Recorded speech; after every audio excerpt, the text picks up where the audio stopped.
খেলাধুলার সাথে সংশ্লিষ্ট যে কাউকে রাজনৈতিক বার্তা দেওয়ার ক্ষেত্রে আছে কড়া নিষেধাজ্ঞা, যার অধীনে অতীতে ক্রিকেটারদের কেউ কেউ শাস্তির মুখেও পড়েছেন। তেমনি একটি অভিযোগ উঠেছে স্বয়ং বিশ্ব ক্রিকেটের নিয়ন্ত্রক সংস্থা আইসিসি চেয়ারম্যান জয় শাহর বিরুদ্ধে। যদিও তার রাজনৈতিক পোকাবলম্বনের বিষয়টি এসেছে মাঠের বাইরে, তবে সেটিকেই তাকে বিতর্কের মুখে ঠেলে দিয়েছে।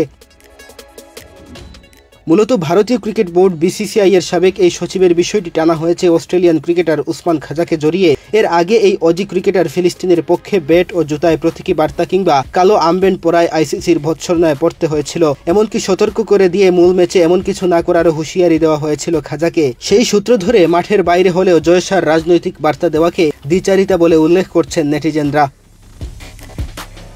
সম্প্রতি জম্মু কাশ্মীরে বন্দুকধারীদের হামলায় ২৬ ভারতীয় নাগরিক নিহত হওয়ার ঘটনাকে কেন্দ্র করে উত্তেজনা ছড়ায় চিরপ্রতিদ্বন্দ্বী ভারত পাকিস্তানের মাঝে। এক পর্যায়ে সামরিক সংঘাতে জড়ায় উভয় পক্ষ।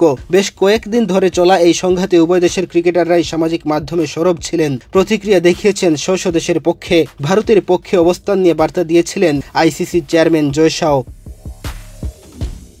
জয় শাহর এমন কর্মকাণ্ড দেখে তার দিকে আঙুল তুলেন অস্ট্রেলিয়ার দ্য সিডনি মর্নিং হেরাল্ডের সাংবাদিক ম্যালকম কন। তিনি জয় শাহর বার্তা নিয়ে করা ভারতীয় গণমাধ্যম টাইমস অব ইন্ডিয়ার একটি প্রতিবেদন নিজের অ্যাকাউন্টে শেয়ার করেন, যার ক্যাপশনে এই ক্রীড়া সাংবাদিক লিখেছেন, উসমান খাজাকে আইসিসি নিষিদ্ধ করেছিল যাতে তিনি মধ্যপ্রাচ্যে শান্তির পক্ষে আর বেটে বার্তা দেওয়া থেকে বিরত থাকেন। অথচ আইসিসি চেয়ারম্যান ও ভারতের স্বরাষ্ট্রমন্ত্রীর ছেলে জয় শাহ সংঘাত চলাকালেই প্রকাশ্যে ভারতীয় সেনাবাহিনীর পক্ষে সমর্থন দিতে পারেন। কি এক বিস্ময়কর ভণ্ডামি!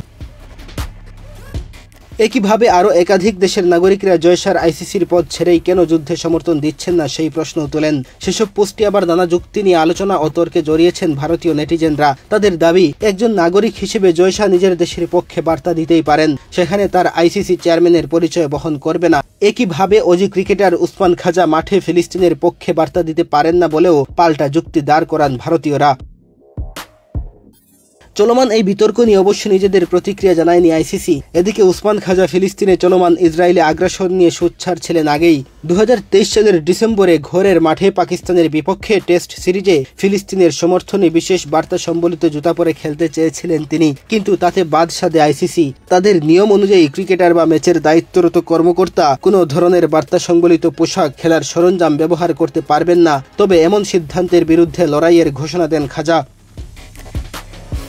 পরে পাকিস্তানের বিপক্ষে পার্থ টেস্ট শুরুর আগে গা গরমের সময় স্লোগান সংবলিত সেই জুতা পরে মাঠে নামেন। তবে জুতার উপরে লেখা বার্তাটা টেপ দিয়ে ঢেকে রাখেন। এর আগে দলের অনুশীলনেও ওই জুতা পরে খেলেছিলেন ৩৬ বছর বয়সী অস্ট্রেলিয়ান এই ওপেনার, যেখানে লেখা, স্বাধীনতা একটি মানবাধিকার, প্রতিটি জীবনের মূল্য সমান। যে কারণে তার নামের পাশে ডিমেরিট পয়েন্ট ও তিরস্কৃত করে আইসিসি। কিন্তু তাতেও থেমে থাকেননি খাজা। বক্সিং ডে টেস্টে জুতায় শান্তির প্রতীক পায়রা এবং জলপাই ডালের প্রতীক নিয়ে খেলতে চেয়েছিলেন। শেষমেশ শাস্তি এড়াতে জুতায় ২ মেয়ের নাম লিখে খেলতে নামেন।